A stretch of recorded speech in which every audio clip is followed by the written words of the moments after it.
All right, Matt. So did you know that dogs can bark upwards of 500 times per day? No. Yeah, it's just a rough estimate. Oh, why didn't I see that one? Good.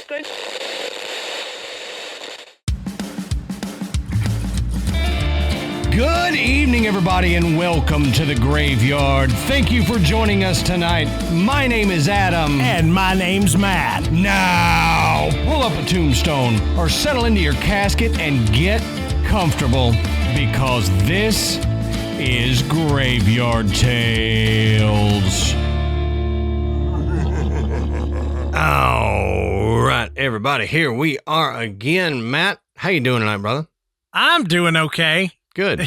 So you've already said it. Now I'm thinking about it. It's a little off today. Yeah, right. You know? To break the fourth wall a little bit for you guys, Matt and I were just sitting here thinking, it feels off. Like I told Matt right before I hit record, I said, let's see how badly I do this tonight.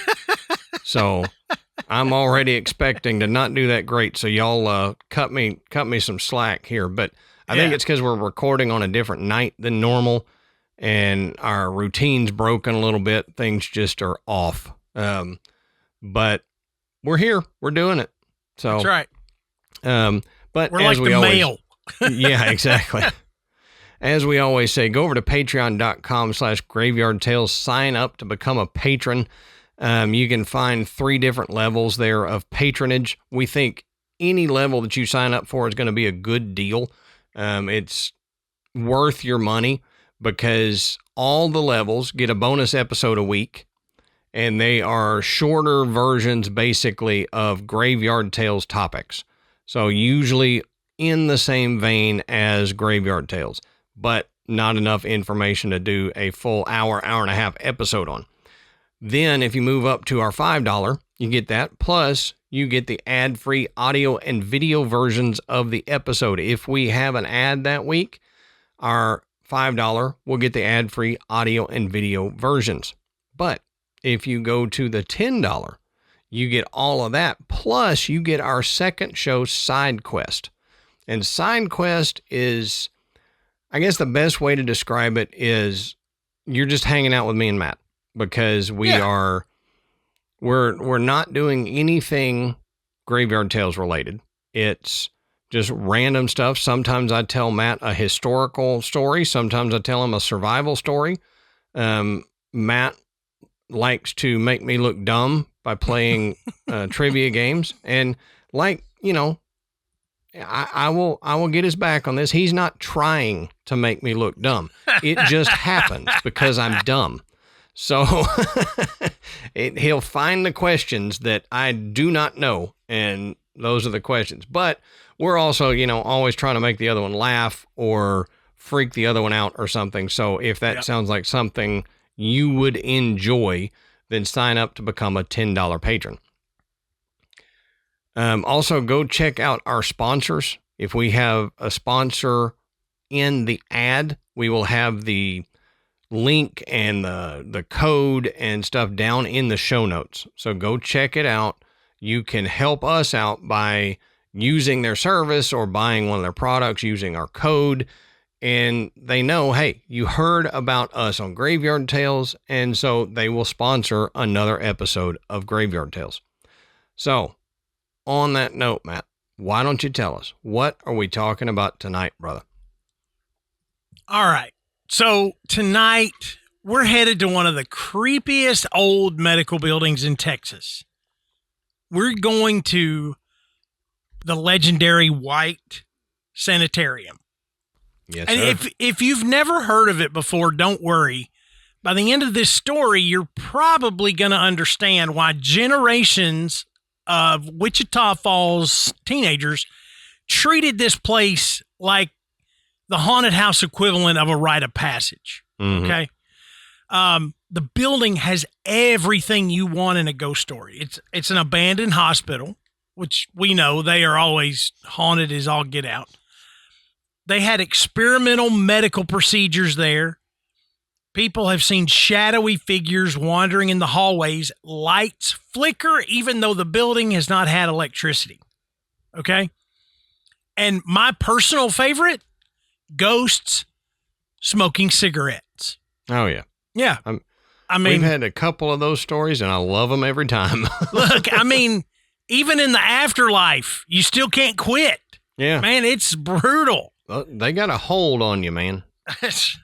So tonight, we're going to explore the history, the legends, the paranormal investigations, and the strange events connected to this old Texas sanitarium. And along the way, you can decide for yourself if this place was genuinely haunted or if it's just an old building with a lot of history and a lot of imagination stuck to it. So Adam, start us off talking about the White Sanitarium. All right. So as we always say, go check our sources down at the bottom of the show notes. You can find where we found all the information, and you can make sure we're not lying to you. If we talk about it, we have sourced and referenced it down in the bottom of the show notes.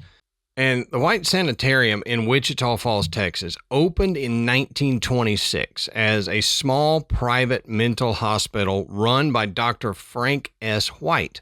And it operated under various owners until it closed in the 1950s, later becoming famous locally as the, quote, Old Insane Asylum and a reputedly haunted site. So, in the mid-1920s, psychiatrist Frank S. White left his position as superintendent of the Austin State Hospital, and he decided to create a more, quote, home-like, deinstitutionalized setting for mentally ill patients. Now, around 1926, he opened the White Sanitarium at the corner of California and Olin in South Wichita Falls, and it was a cream-colored stucco Spanish-style building with a red tile roof designed to look more like a residence than the prison-like institutions you would see in other parts of the country. So to me, that almost makes it creepier nowadays when you think about it, versus the more sterile psychiatric hospital look. I don't know why. Oh, I agree. You know, it looks more like a house than it does.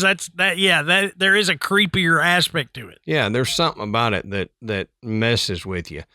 The White Sanitarium combined a, quote, progressive home-like care, so fresh air, activities, rest, with some of the harshest mid-20th century psychiatric and TB era medical practices.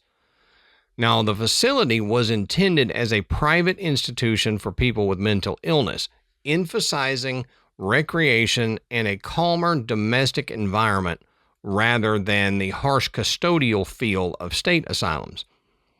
And Dr. White's stated goal was, like I said, to deinstitutionalize care by housing patients in a residence-like setting with comfortable rooms, access to a library, and opportunities for recreation, like games and reading, rather than just these bare, sterile wards.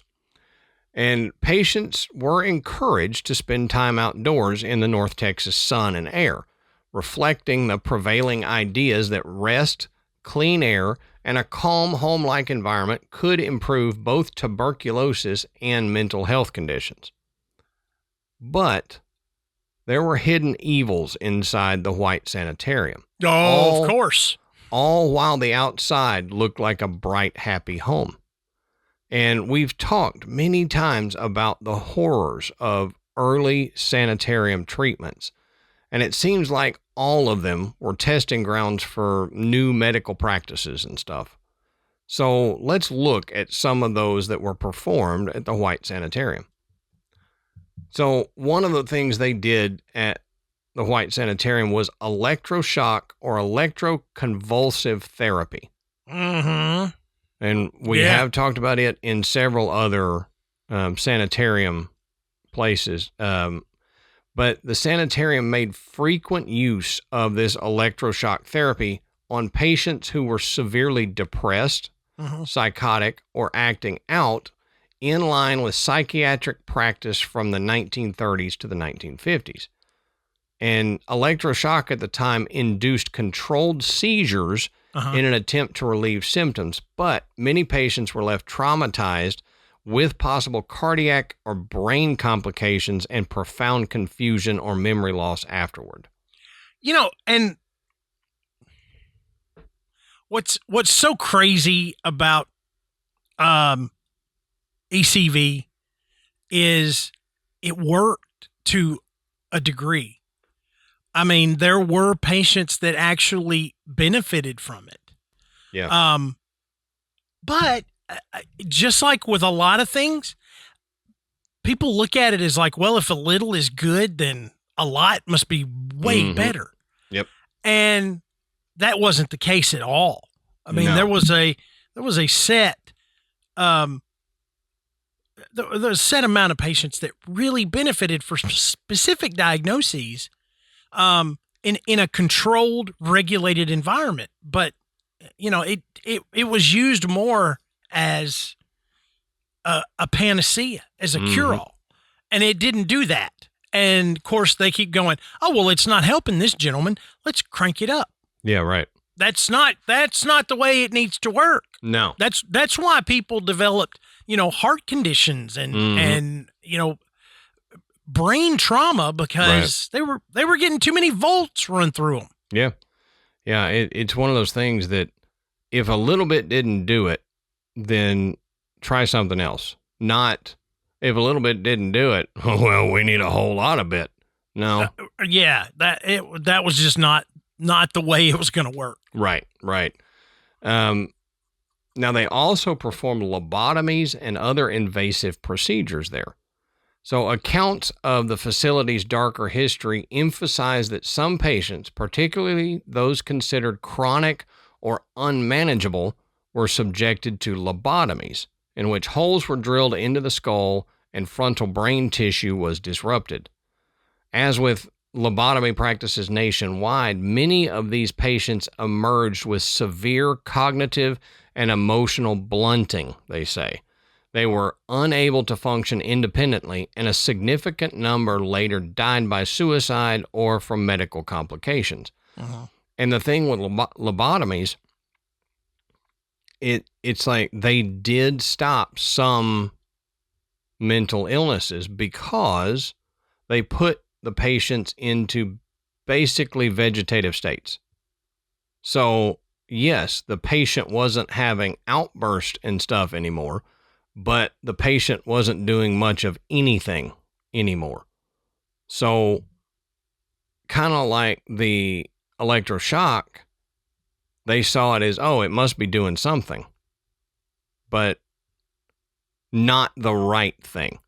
So they did a lot of lobotomies on people, and it wasn't one of those things where you made it off the operating table every time if they did a lobotomy. Some of the people died on the operating table. Some of the people died shortly afterward due to complications. The ones that didn't and actually made it were in a vegetative state, just kind of sitting around. You can see it a lot in One Flew Over the Cuckoo's Nest. That movie, you see people just sitting, and that's, lobotomy patients there. Now, the TB sanatorium care, there are some historical recollections that insist the building functioned primarily as a sanatorium for tuberculosis patients who were given private or semi-private rooms, rest, cures, and reading material while isolated from the general population.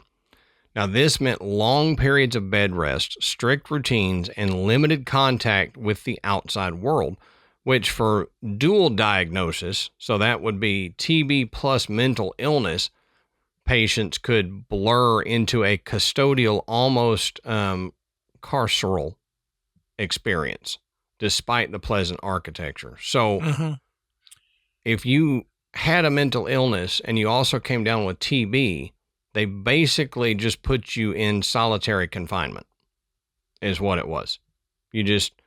You were in a fairly decent looking room and building, but you were stuck on bed rest and. Well, yeah, I mean, completely separated from, other patients, probably most of the staff other than the staff that had to directly care for you.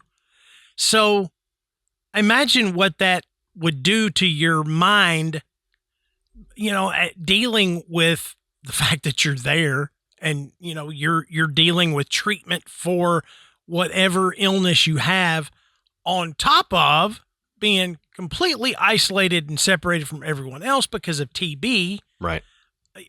I mean, it's a recipe for misery. That's all I can say. For sure. Yeah, for sure. Now, while specific charts from White Sanitarium are not publicly available, facilities using electroshock and lobotomies in this era commonly also used physical restraints, locked rooms, and sedation to manage agitation, and local recollections of the, quote, insane asylum reputation are consistent with that pattern.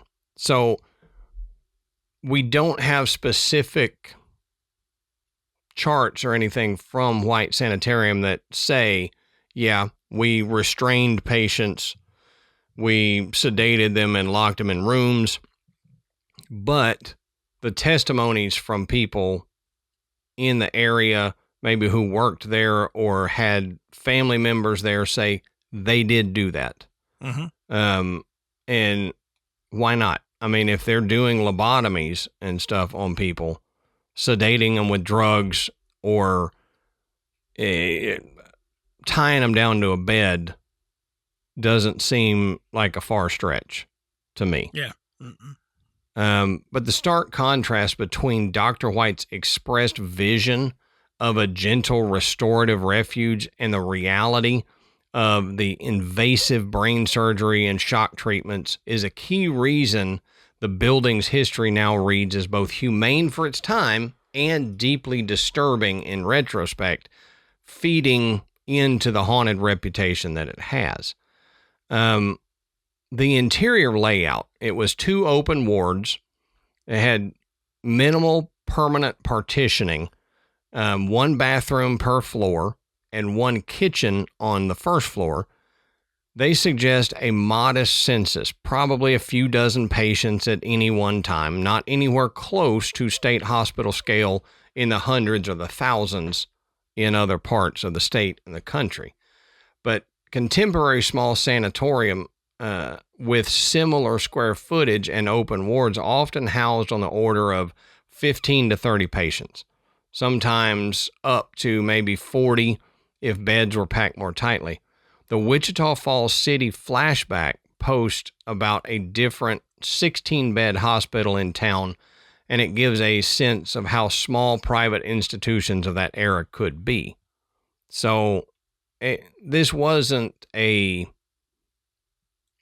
like one of the ones we've talked about before where, it's supposed to house 1,000 patients, but we crammed 15,000 in here.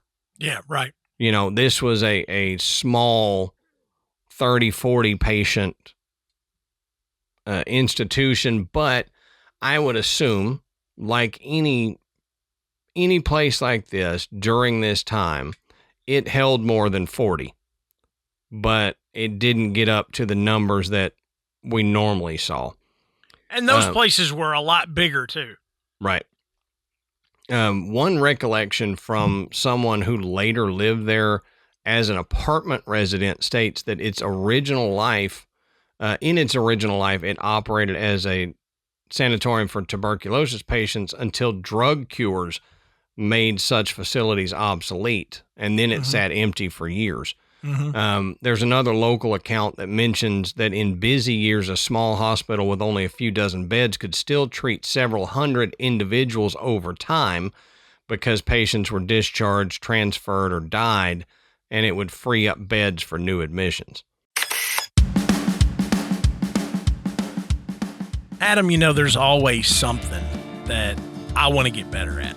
It doesn't matter whether it's cooking, whether it's, fixing stuff at the house, thinking, thinking, vocabulary, you name it. I mean, there's always something I'm thinking, well, I could do better at that. And for me, that's where Masterclass comes in. Oh, yeah. And, I can go on Masterclass and find a class taught by someone who's actually the best in the world at this. And I can say, well, I can take their advice and do a little bit better myself. And it's so cool because it fits into my regular life.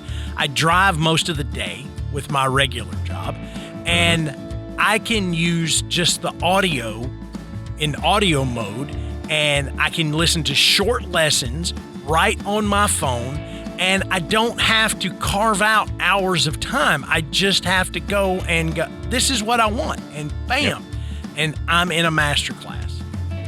Yep, that's true. And I did that with Texas barbecue. There's a Texas barbecue class. I learned how to make ribs better. I thought, I'm a born and bred Texan. I know how to barbecue. I could get better. And trust me, I did with Masterclass. And unlike other learning platforms, Masterclass puts you in the room with the people who defined their fields. Not just experts, but the best in the world, like Matt said. Business, writing, cooking, creativity, wellness, and more, with plans starting at just $10 a month billed annually.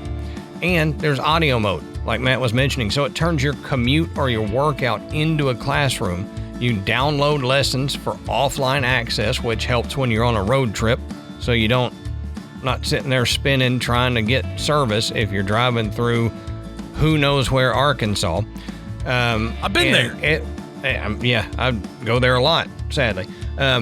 Every new membership comes with a 30-day money-back guarantee. So if you're not happy with it, you can get your money back, but I promise you're going to be happy with it. Masterclass keeps adding new classes, and there's never been a better time to get in. So right now, as a listener of Graveyard Tales, you get at least 15% off any annual membership at masterclass.com/graveyard, GRAVEYARD. Yeah, that's 15% off at masterclass.com/graveyard. Just head to masterclass.com/graveyard to see their latest offer.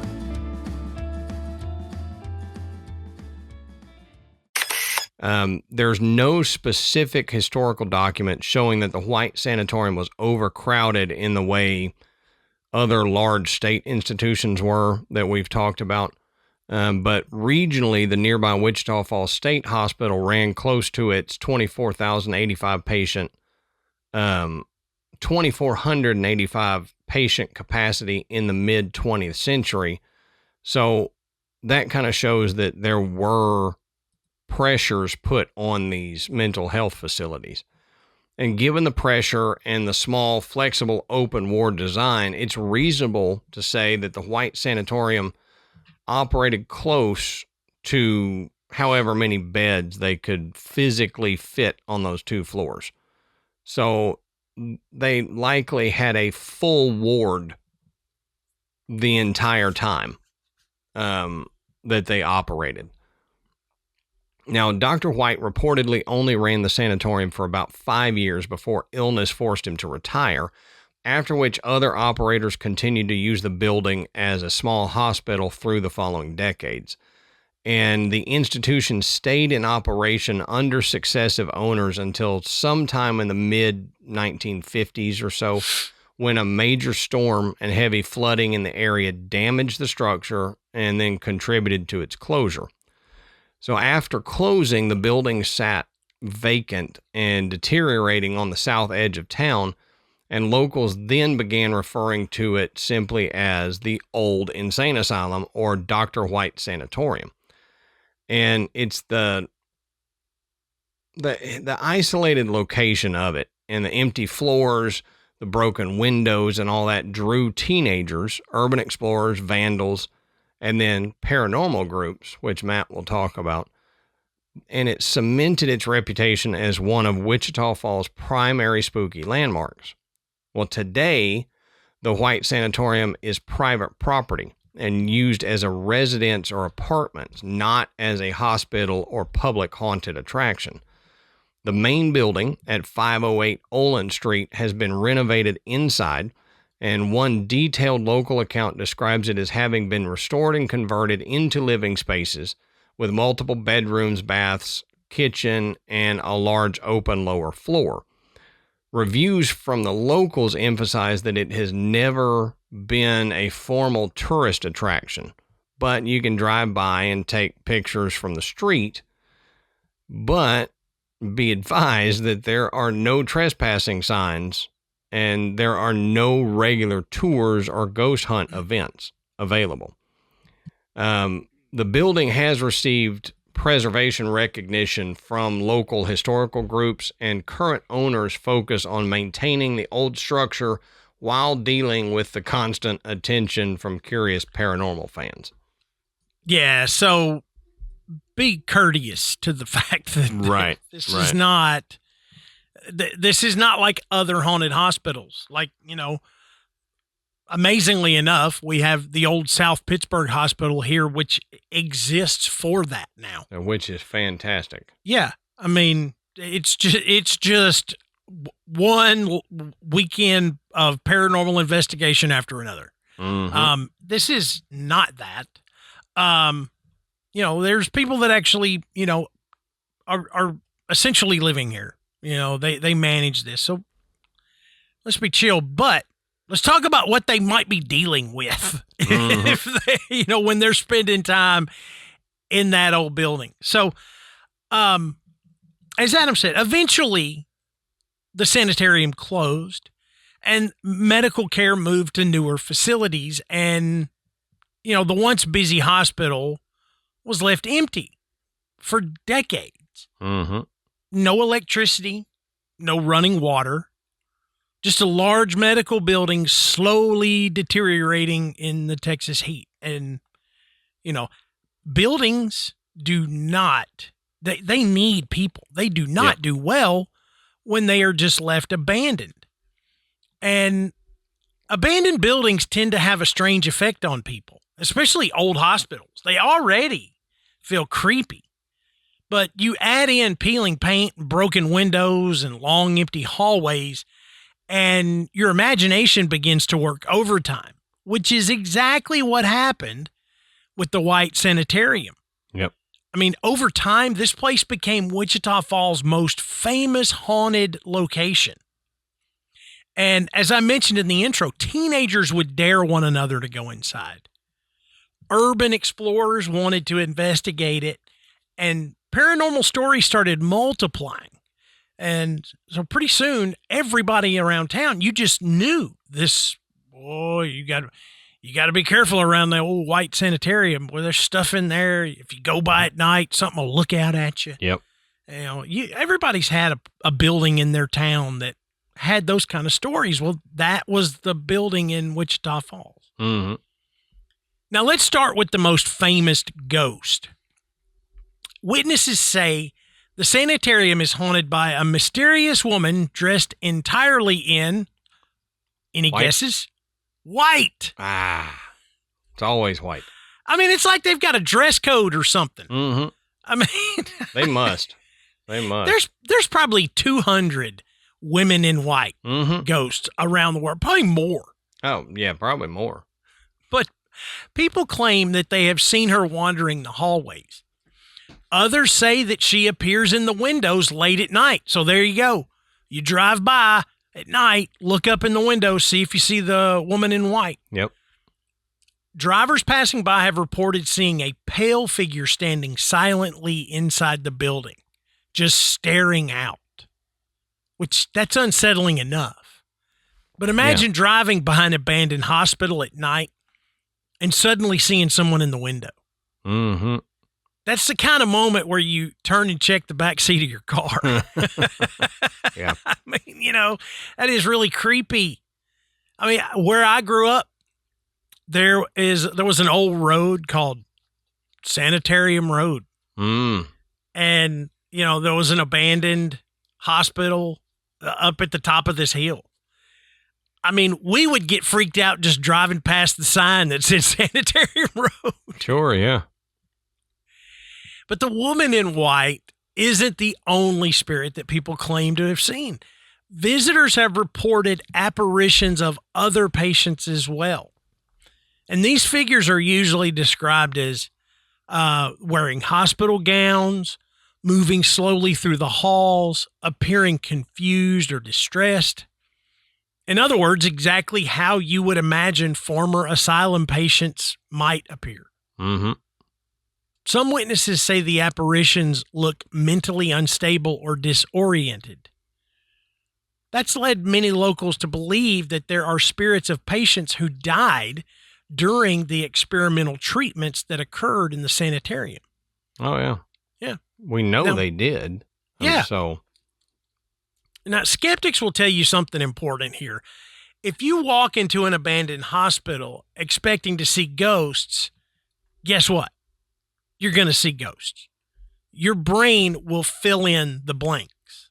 But still, enough people report seeing figures in those halls, the stories begin to become legendary. Yeah. Now, I think you can only chalk some of it up to you making these things appear due to thinking about them. I think after a while that would go away if it was only that. I think that if you're a pack of teenagers, if you're doing this on a dare, if you're just trying to creep yourself out a little bit, you're more than likely going to experience something because your senses are heightened. Mm-hmm. You're afraid. You're constantly looking for anything moving. You're listening for sounds. There's a really good chance because your imagination is working overtime. But for paranormal investigators, people that have gone in and done this stuff with either the mindset of we're hoping to catch some evidence or we're going to debunk the fact that this place is haunted, you would have a tendency to be a little more, I don't know what the word is, just, you're gonna have maybe less bias, at least in my opinion. I realize that if you're filming a TV show there, you absolutely want to catch something. But if you're just a paranormal investigation group and you had the opportunity to, go investigate an abandoned hospital that had stories, you might really want to collect something that is worthwhile. And all the typical bangs and knocks and, cold spots and stuff, you're going to try to explain those away. So those people still had some really, really unique experiences there. Yeah. So I was going to say the skeptics that go there and have something happen, that kind of takes away from it's all you wanting to see it. Exactly. These people are wanting to not see it so they can go, I didn't see anything. And then they have an experience. Yeah. So here's where the story kind of takes a funny turn. Because apparently some of the ghosts in this place were smokers. Now, back in the early 1900s, smoking indoors was completely normal. Mm-hmm. I mean, I can remember going to the grocery store with my mom and people were smoking, standing in the frozen foods. Yep. Puffing away. I remember restaurants. Oh, restaurants. Restaurants were probably one of the later ones that said, okay, we're gonna completely eliminate smoking. Yep. Which even when I was a smoker, I found that ridiculous that you had a smoking side and a non-smoking side, and there was nothing blocking the two sides. Right. Yeah. As if it would just stay. Yeah. What if you're at the table that's right next to the smoking side, that's still in the non-smoking side? You might as well have been in the smoking side. Yeah. I mean, it didn't really make a difference. Might as well be a smoking section if there's anybody smoking in it. Right. And, that's definitely a sign of the times. Things have changed. Yep. But an old mental hospital in the early 1900s, everybody smoked. Mm-hmm. Doctors were smoking while they were treating patients who were probably smoking. Yep. Okay. Yep. The nurse is checking your blood pressure with a cigarette hanging out of her mouth. You're a little high today, sweetheart. Yeah, I mean, doctor smoked, patient smoked. Hospital smelled like a mixture of antiseptic and Lucky Strikes. I mean, it's just the way it was. So patients at the sanitarium often gathered in the recreation rooms to play cards and smoke. So fast forward several decades, the building is abandoned. Again, no electricity, no residents. But visitors begin reporting something strange. They see floating, glowing cigarette tips in the dark. That's pretty cool. Now, the smell of smoke we have heard forever at all these places, especially like cigar smoke. But I don't know that I've ever heard of an actual cherry on the end of a cigarette lighting up in the dark. No. just hovering in midair, like someone invisible sitting there is taking a drag. Yeah, we've never talked about that before. That is a first for sure. What's even weirder though is these glowing embers often appear around an old card table. And some witnesses say they've seen shadowy figures sitting there, like it's a ghostly poker game. So why not? It's like I got a pair of deuces, they're puffing away. Go fish, Martha. Go fish. I mean, do ghosts gamble? I mean, do they have ghost money? Probably not, but they might gamble with other things. That's right. Maybe there's a ghost casino somewhere. Which is another place that there's no reason to have a non-smoking section because the whole place smells like it. And just the whole casino smells like booze and cigarettes. Yeah, and I'm telling you, if the Wheel of Fortune slot machine is in the non-smoking section, you can guarantee that nobody that wants to play those machines is going to care, okay? Yeah. I don't know why those machines, every time I've ever been to a casino, the Wheel of Fortune machines are always just loaded with, I mean, there's a woman sitting there with an oxygen tank on, puffing away, come on. This machine's not hitting today. Now, one thing we talked about was that where the building sat abandoned for so long, there was no electricity. Okay. But a lot of people have reported seeing lights and no electricity for over 50 years. But people passing by at night would claim that they saw lights glowing in the windows. Now, I'm not talking about the reflection of headlights, which, I mean, I think everybody has experienced that. What was that? And it's just headlights from the cars going by. But people have reported seeing rooms illuminated. You can tell the reflection of an outside light against a dark window. Yep. But if it's at night, you can really tell that room is lit up. There's a light source in that room. It's very easy to tell if the light is in or out of the building at night. Yeah. Yeah. Hallways being faintly lit. But when investigators went inside, it was total darkness. Because there was no working electrical system. Right. Which leaves us with two possibilities. Either somebody, ghostly was paying the electric bill. Which, if I have to keep paying an electric bill as a ghost, I'm going to be mad. No kidding.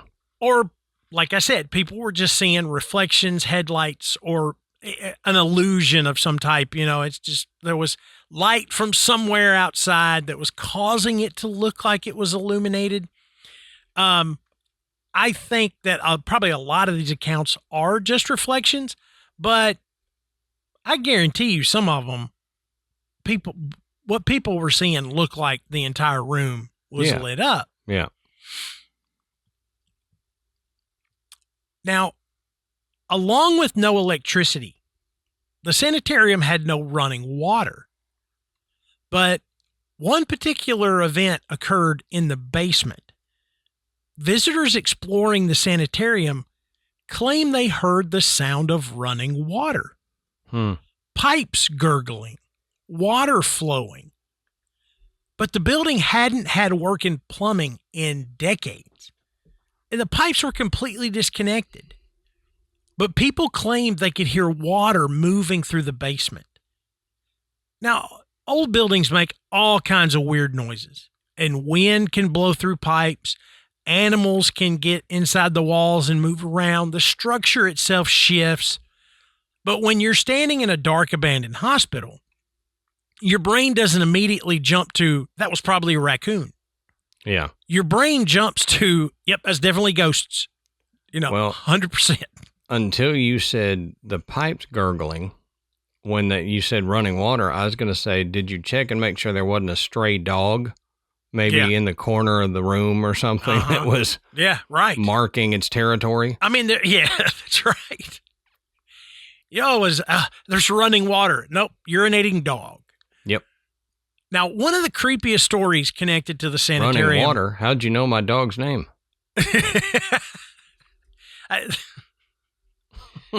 I can't. I have a joke, but I caught myself on making it. Now, one of the creepiest stories connected to the sanitarium comes from a book titled Phantom of the Plains. And according to the account, 2 people decided to spend the night inside the building. That's already a questionable decision. Mm-hmm. They set up reclining chairs on the lower level, and they talked back and forth for hours. And eventually, they fell asleep. But around midnight, they woke up to footsteps shuffling across the concrete floor. Then they heard something else. Water sloshing around in the basement below. At the time, there was about 6 inches of standing water down there. Oh, wow. And the sound continued for several minutes. Then something even stranger happened. From outside the building, they heard a woman calling out over and over and over. Susan! Susan! Susan! They searched the entire building, inside, outside, but found nothing. No one was there. Just an empty hospital in the middle of the night. That's weird. And I mean, if that doesn't really make, the hair stand up on the back of your neck, you're probably already a ghost. I mean, seriously. Right. The calling out of a specific name is very interesting to me. I know that is something that you don't hear very often. And I'm assuming that one of these people in there was not named Susan. Right. That's what since they didn't say, and my sister's name is Susan, then. Yeah. So it's like, Susan's boyfriend outside, screaming because he was too scared to come in and get her. Right. Wanting her to come out. Now, in 2008, a group of paranormal investigators decided to explore the sanitarium. They invited a local television reporter from KAUZ Channel 6 to document the investigation. The team brought EVP recorders, video cameras, audio equipment, and various paranormal gadgets. Basically, they had everything except proton packs. I mean, they were ready. But something strange happened almost immediately. Within minutes of entering the building, their electronics started to fail. Cameras lost power, recorders shut off, batteries were drained. And now paranormal investigators often claim that spirits can drain energy from electronics. And skeptics argue that old batteries and humidity and faulty equipment are much more likely explanations.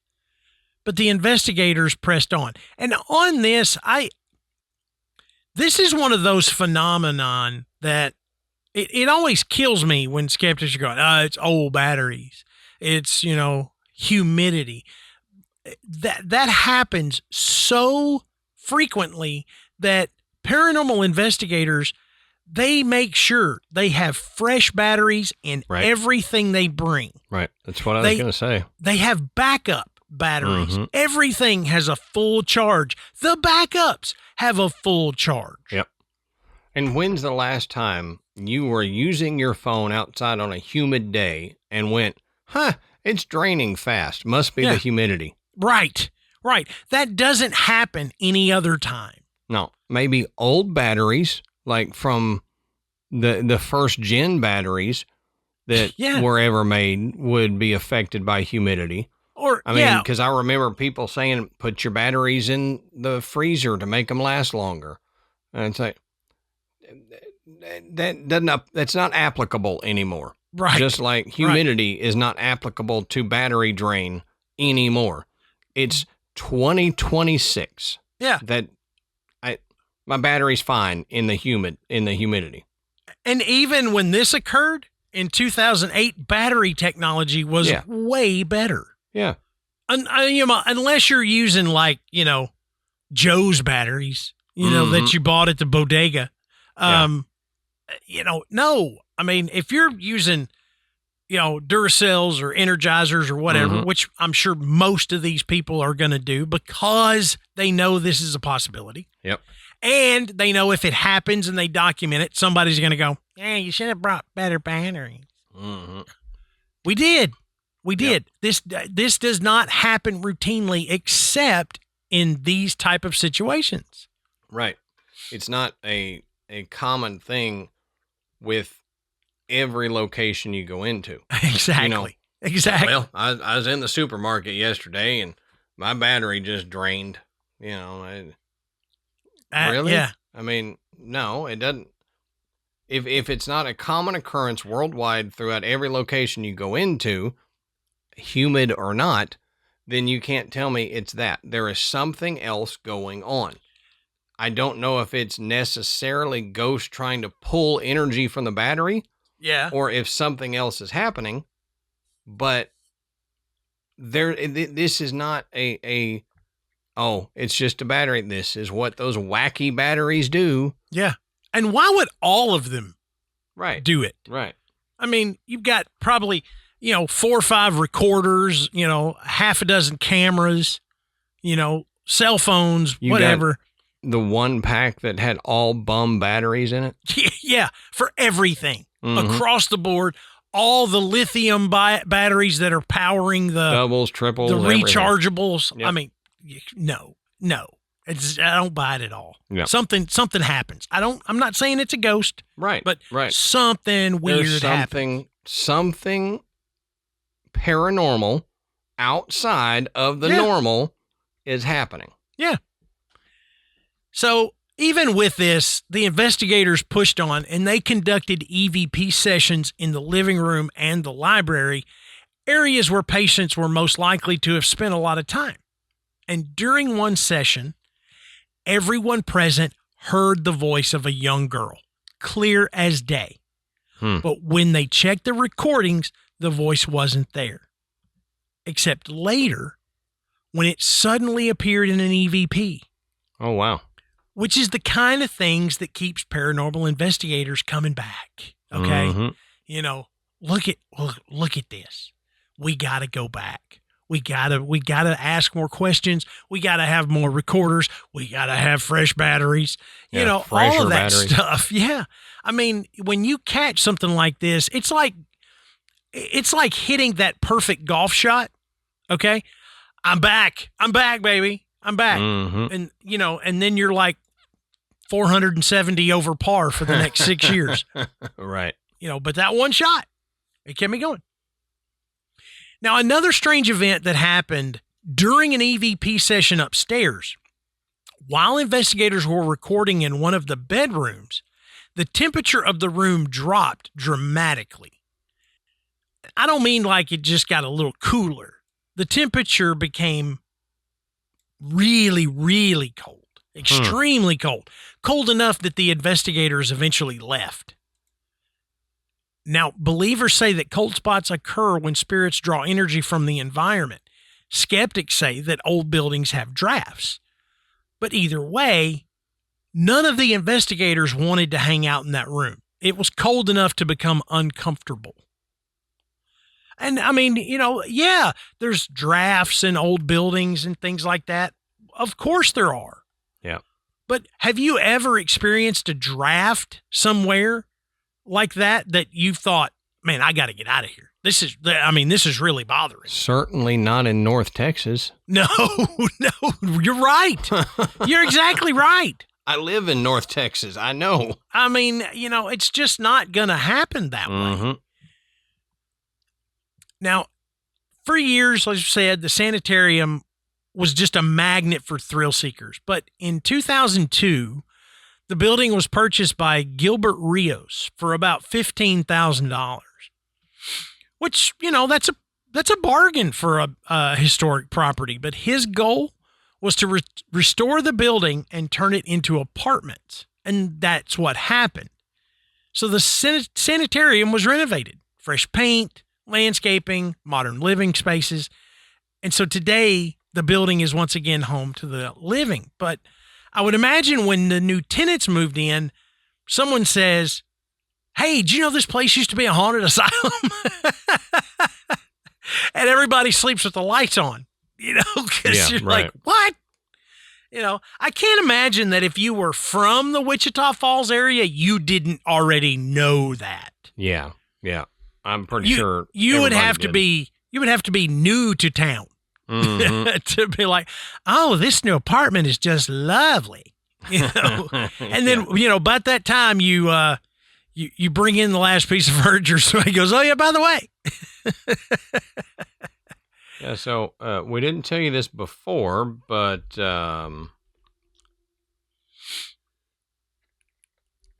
now, even after the renovation, the building's haunted reputation hasn't gone away. Ownership eventually passed to new investors, including Aubrey Gelada. I'm probably saying that completely wrong, so I apologize, Aubrey. I like that as a dessert. Gelada? A bowl of gelada? Uh-huh. Maybe it's gelato. I don't know. Something. Could be. But locals in Wichita Falls will still tell stories about the strange events that happened there over the years. Now, others believe that the ghosts are gone. With the renovations and people moving in, and it become more of a living space, then the ghost moved on. But some people believe they're still around, just quietly coexisting with the living. Maybe they're still having that Tuesday night poker game, or just wandering the halls, or looking out of windows at night. So, is the White Sanitarium actually haunted? Maybe.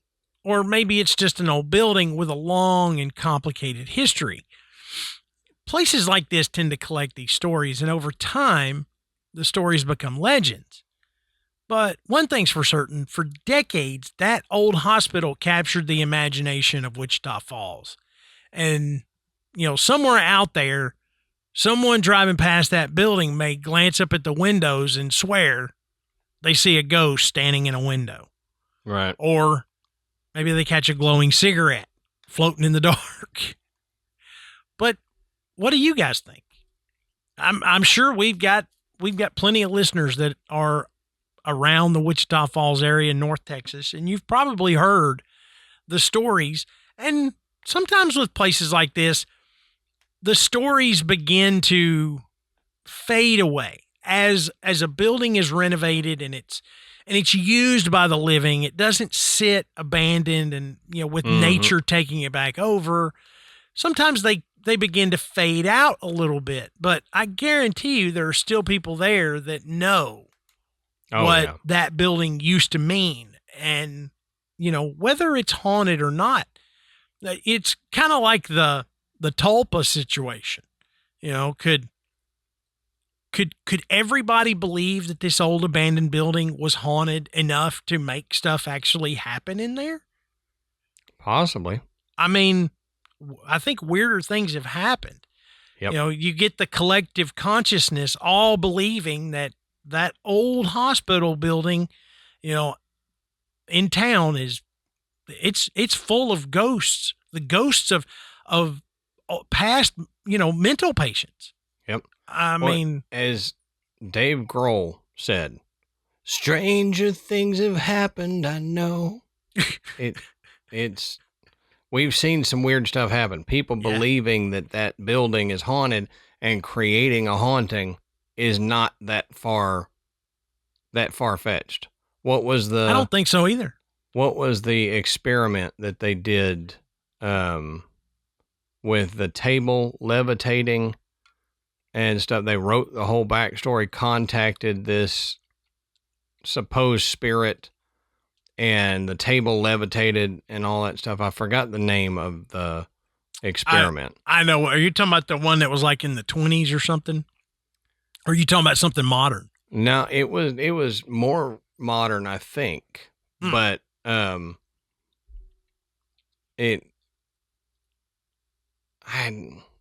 can't think of the name, but they wrote a whole backstory for this supposed ghost and had people come in. I know what you're talking about, but I can't think of what that. Yeah, see? What the people involved were. I can't think of the name of That's my problem. But they created that ghost. It wasn't legit, but they were having interactions with this ghost. Yes. So, now I'm gonna have to look that up later because I remember we talked about that story. Yep. So I can see that happening at a place like this, where 100%. enough people believe it and it creates the activity. Yeah, 100%. And I think had it stayed abandoned and possibly even turned into a place where more investigations could have occurred, it's fascinating to me that the few documented investigations that did occur in the early 2000s brought about, you know, some pretty amazing evidence, you know, in the form of, you know, EVPs and just some of the investigators' experiences. So I think there's a good chance that if we were seeing investigations on into the 2010s and even into the 2020s, we might have managed to collect some more quality evidence. Right. But you know, I don't want anybody showing up at my house with, you know, cameras and a EVP recorder. No. You know, so these people don't either. And so we're not when it doing stops, this. We're not doing this episode to make y'all go out and do that. We're saying do not go to the old White Sanitarium and try to investigate. Their people live there. Respect their privacy. But I really did think that I would have gotten some stories from current residents, and I did not find any of that. Yeah, I'm shocked that you didn't. You know, that you know, people would be like, man, the water turned on, lights flicker, you know, you hear things at night, just those kind of things, you know, doors opening and closing, you know, those typical things when the living are interacting with, you know, the spirit world in a residence.